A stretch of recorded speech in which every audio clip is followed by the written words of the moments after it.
The transfer portal is ramping up for West Virginia basketball as they just added a stud, and I mean a stud athlete out of the portal.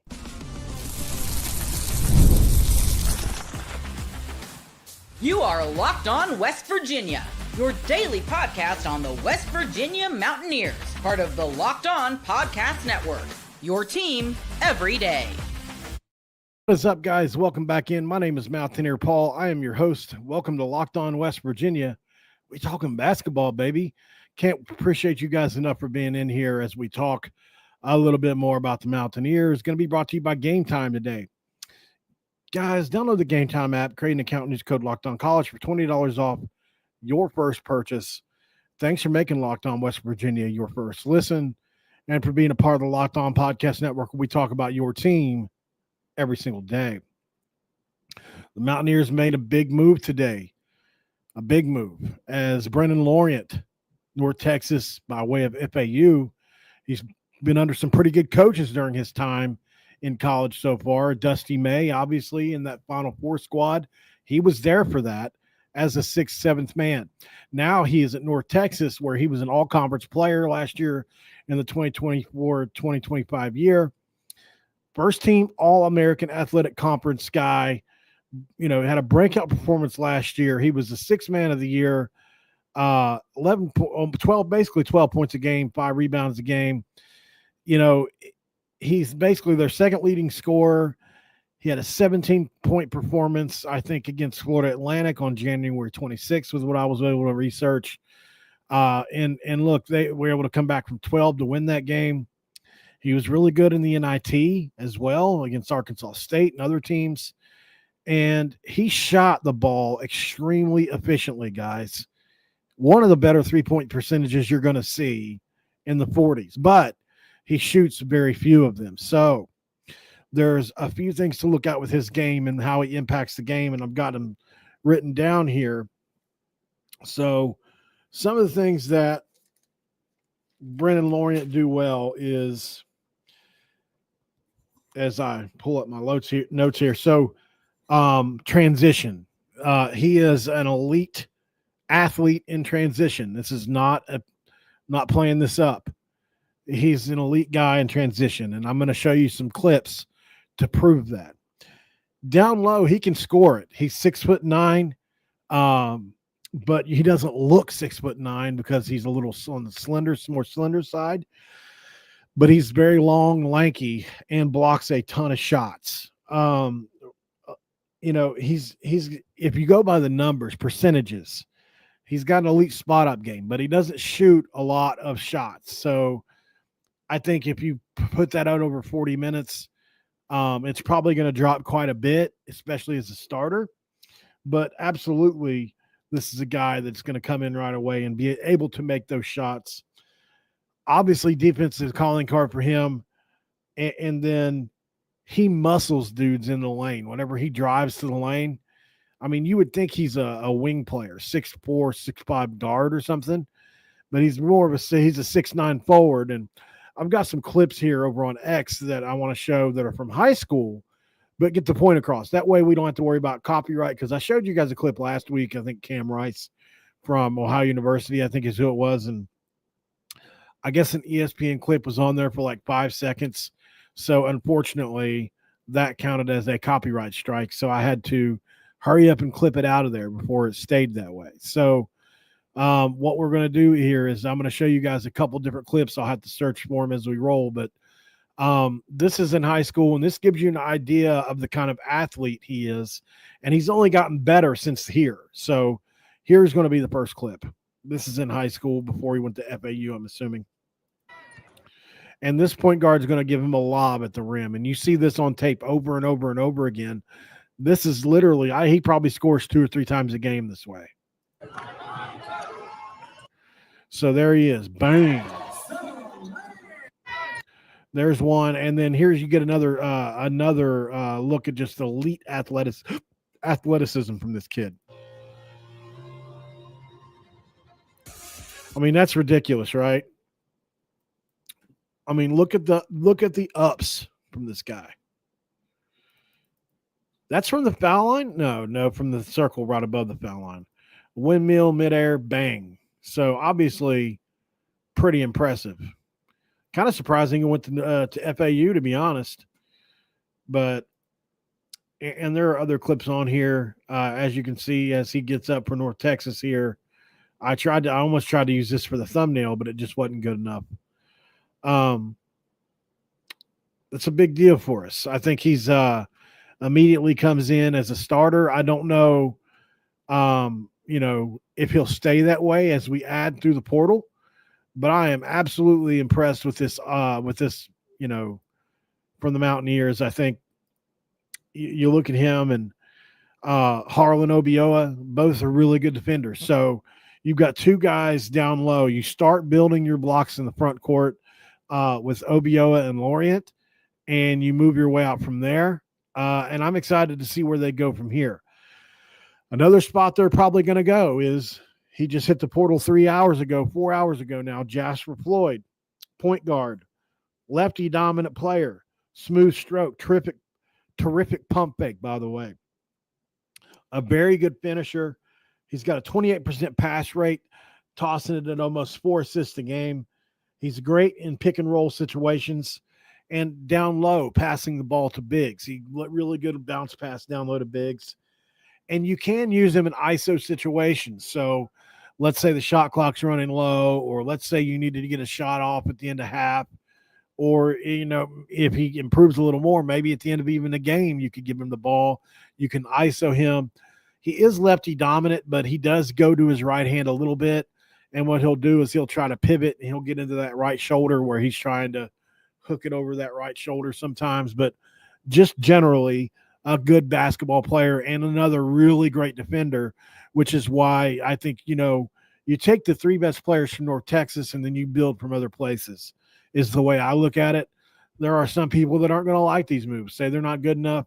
I say North Texas won almost 30 games last year in the American Athletic Conference, and they're going to bring 2 or 3 of the best players from that roster. I see no problem at all with it, especially if it's Floyd and Lorient. So I like them. And you look at what Floyd did, he's 6'3", right around 215, 220 pounds. He'll be a senior that has gotten this extra year because of JUCO, basically. He was a team leader in assists, with 67 assists. That was going into February, right around 4.1 assists per game across the season. He averaged 7.6 points a game. He did have an 18-point game against South Florida, which is in his hometown, which makes sense. He also added 3 steals in that game, guys. So, like I said, he's got great defensive instincts. He hit a game winner in the NIT, if you remember, a turnaround jumper with 2 seconds to go to beat Arkansas State in the NIT, which was pretty cool. And he also played really well in that game against FAU, which is one of the games I was able to study, with 5 assists. It was instrumental in North Texas' record. So did a really good job. He played in all 35 games, starting in most. He averaged right around 6 rebounds per game. He averaged almost 3 steals per game, which make a lot of sense because at Fairfield, the place he was at before that, was really good as well. And listen, his free throw percentage is good, sometimes into the 70s and 80s. And so, like I said, he's benefiting from a boost in eligibility from JUCO, but this is going to be a super senior. This is going to be a guard that comes in that you could probably bring off the bench. I don't anticipate him to start. If he's starting, that means we've got really good players in other spots, because we're going to be a defensive-minded team. We know that. This kid's a great defender. I don't think he is a Big 12 starting guard, my opinion. Maybe he comes in and shuts me up, but I think that he's got the potential to be your 6th man. Absolutely. If Lorient and Floyd both start, they both started on a 27-win North Texas team, you better have really good players for your other 2 spots, because that'll be Obioa, right, who I consider to be good but not great. That would be Lorient, who I consider to be a great athlete. That would be Floyd, who I consider to be another great athlete, but not he's going to be your starting point guard, and you're going to put somebody off the ball that's a great scorer and defender, and then you need to add another probably bigger guy. So the lineup could be really good, but I think that you need, a guy for Atten Wright's spot, which is who played off the ball to Jasper Floyd last year, who averaged 15 points a game for them. So ideally you get another guy like that. And then you add another, probably, a wing that's somewhere like Toby O'Connie was last year, a guy that can flip into the 3 and the 4. That way you can just switch. I think that's what they like to do. And be super interested to see how the rest of this plays out. And then again, if the portal class is good enough, maybe both these guys are part of your bench crew. I don't know. But great pickups for West Virginia. I'm assuming Floyd is going to follow. I'd be surprised if he didn't. I haven't been able to check and see if he's got a no contact tag on there yet, as he only went in right before I started to do the show. So we'll know a lot more about this. And if he's going to commit, it'll probably be the next day or two. And then again, maybe he wants to check his options, or maybe West Virginia doesn't want him. Not really sure. Let's go to break. On the other side, guys, Jace Earl, who is one of the top assistants for North Texas. There's some strong signs that he could be coming to WVU, and West Virginia's best high school prospect. Might be a hint there. We'll talk about that next. This episode of Locked On West Virginia going to be brought to you by Game Time. We love talking about Game Time around here. It's our very favorite app, isn't it? One of our favorite apps anyway. We got a couple that we like, but talking about Game Time, guys, there's nothing like the energy of the live game, whether it's catching a last-minute Major League Baseball showdown or soaking in the excitement of an NBA matchup, but finding great seats for a great price. So that's used to be a challenge for you, but now it's not, because you found Game Time. Game Time makes scoring last-minute tickets easier than ever. Prices usually drop as the event gets closer, and with their all-in pricing feature, you can see total cost up front, which is a big deal. No surprises at checkout. Here's why I love using Game Time. You can use priority on last-minute deals. Save up to 60%, guys, on buying last-minute sports, concert, comedy, theater, etc. Last-minute seats, insert game, whatever one you want, West Virginia, and save big on their zone deals. You can have peace of mind because you can view the seats in the app before you buy, no surprise fees at checkout, and the lowest price guarantee, flipping you 110% of that total difference if you find a lower price. Take the guesswork out of buying tickets with Game Time. Download the Game Time app, create an account, and use code LOCKEDONCollege for $20 off your first purchase. The terms apply, but create that account, LOCKEDONCOLLEGE, for $20 off, and download the Game Time app today. Last-minute tickets, lowest prices guaranteed, and ask yourself the question of questions. What time is it? It's game time. It's segment 2, and we have to do the do here because it's segment 2. Let's crack a do for Mean Green. Thank you to the North Texas Mean Green, as you've given us not only one, but likely another the great defender and player in Jasper Floyd. We'll find out if that actually happens. But I'm under the assumption it's probably likely at this point, unless for whatever reason Hodge doesn't want him. I'd imagine, at what he did there last year, that West Virginia would be a really nice move for him. But then again, somebody could come sweep him off his feet, and that would be different. So, Jace Hurl. I'm not exactly sure how he pronounces that last name, to be honest. One of the top assistants in North Texas since 2023. He's been with Ross Hodge for a long time, guys. He signed there on April 28, 2023. He's been part of that staff for 2 seasons. His first season, North Texas was 19-15. They went 10-8 in the AAC, and they had a really good year by first-year standards, reaching the NIT second round, beating LSU and Northern Iowa. Played a key role in recruiting Jason Edwards, who, unfortunately didn't go to West Virginia, but we thought was going to be really good.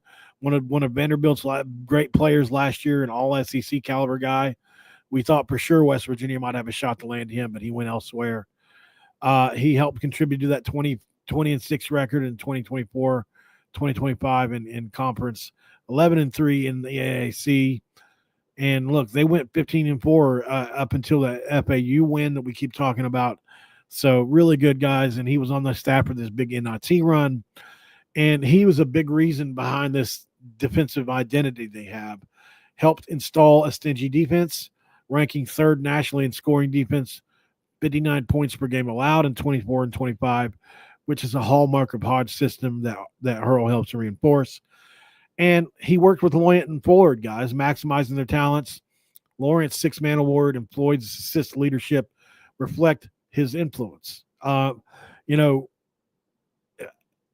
Here's something that we saw today, and I got a notification because the way I have it, I've got bots that follow, and I think I've told you guys this before. I've got bots that follow the coaches on my Discord server. I basically hired an IT guy to assign these bots to different coaches, and whenever they follow people or whenever they release a tweet, I get a notification. So one of my big secrets to being able to kind of figure out which players West Virginia made me interested in, because like on the football staff, there's like 30 guys, right? If they're all following one person, which happens more than you would think, it's a pretty good indicator that they're interested in that player. So that's kind of one of my big secrets that, it's just something I do. So Jace Hurl is following Braden Hawthorne, guys, and we know he is the crowning jewel of the Darren DeVries recruiting class. And could West Virginia slide back in there and grab Braden Hawthorne, somebody that most of us feel like is going to be an NBA player someday? Pretty interesting when you think about it. I would be shocked if West Virginia didn't at least have a chance at Hawthorne, just because, man, who doesn't want to stay home and play for their squad, right? Just my opinion. I found that to be interesting, though. So we'll see what happens there. I think we absolutely have a shot with him, and I think that his game speaks for itself as a 6'9", Kevin Durant type player is what I liken him to. That when he puts on weight is going to be a serious problem for people. The Discord link is in the chat, by the way. For those of you that want to join, certainly click over to that Discord link and join the server. Appreciate you guys for doing that. So I think this is going to be fun to follow. Hawthorne would obviously be an enormous ad, but we've already got 2, possibly 3 guys committed and more on the way. West Virginia has a ton of offers out that we're trying to wrap our heads around and keep track of. But as we roll along here, things definitely are not easy to keep up with. There's a lot going on. I've got people helping, absolutely. But I just say be patient, man. Be patient. Because things are going to come out as they do. And not always going to favor West Virginia. We know that. But, man, it's going pretty good so far. Football side of things, not as much, as unfortunately we've lost a lot of good players, and the NCAA just has to ruin everything, as we found out today. Of course, the judge would say, maybe we should grandfather in all these extra players the day after West Virginia tells 23 players to leave. Just the way it works. Just the way it works. Let's go to break, guys. On the other side of the break, give you my final thoughts. Stick around. This is Locked On West Virginia.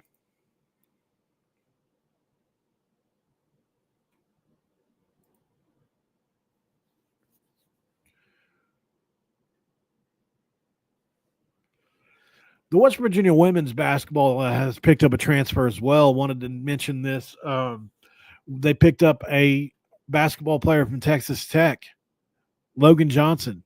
5'10", 5-point games this past season. She was a 4-star prospect coming out of high school, she played 69 games and made 13 starts across 2 seasons with Texas Tech. She averaged 4.6 per game as a freshman and 5.4 points per game as a sophomore. Also averaged 1.6 assists, 2.5 rebounds, while shooting 38.9% on threes and over 50% from the floor. a pretty big pickup for the Mountaineer women, and another really good defender that, was just right in Coach Kellogg's wheelhouse. So just wanted to bring this up as we move into segment 3. A good pickup for the women, absolutely. Not sure what role she's going to play on this team without Quinterly. Obviously, Harrison's still going to be there in the front court or back court, so we'll see what happens there. But yeah, I just wanted to mention that. On the basketball side of things, like I said, we're monitoring the portal. We'll see where it goes. I think there are going to be a lot more moves made today, as I think it's a very fluid situation. And as I was on a conference call with Raven earlier, trying to walk her through a few things, one of the mods here, we had this commit happen. So things are so fluid as things begin to really, snowball, I think, for West Virginia in a good way. I think we're going to get some real buzz, I think, around the program again, and that's only good because how long has it been just like pulling teeth, man? It's been rough for us here lately on the football and basketball side of things. And like I said, on the football side, we'll see what happens as we await this hearing to finally come to an end. I thought maybe today would be the day, but let's keep monitoring that too. I don't know who's going to be here in football as we go along, but there are some players like that I'm worried about as they continue these exit interviews. And redshirt freshmen took a hard hit yesterday, but it's not going to be all, unfortunately. We're going to lose a few more guys and probably a few guys that we would like to keep, but can't keep them all. So interesting day, guys. I appreciate you for joining. Thanks for making Locked On West Virginia your first listen and for being part of the Locked On Podcast Network, where we talk about your team every single day. Keep track of all these things. Lorient, Floyd, Jace Earl. Obviously, we've got a couple other coaches on North Texas staff that we think are going to follow Ross Hodge to Morgantown, and some good coaches on that staff. So it's going to be interesting. Keep track here on Locked On West Virginia. Don't forget the Discord. It is free for now. For now, I'm going to keep it that way for now because I don't think there's any reason to make another paid page for as of yet. But we may go there someday. Somebody mentioning a 6'10" center from Texas. I haven't seen that yet. I'll have to check into it. It's can't be everywhere all at once, unfortunately. So thank you guys for joining in. Thanks to Raven. Thanks to Shaq for being in the mod section. Thanks to you guys for being here every single day for me. And I'll be back later today. I'm sure there'll be a video for me to do later.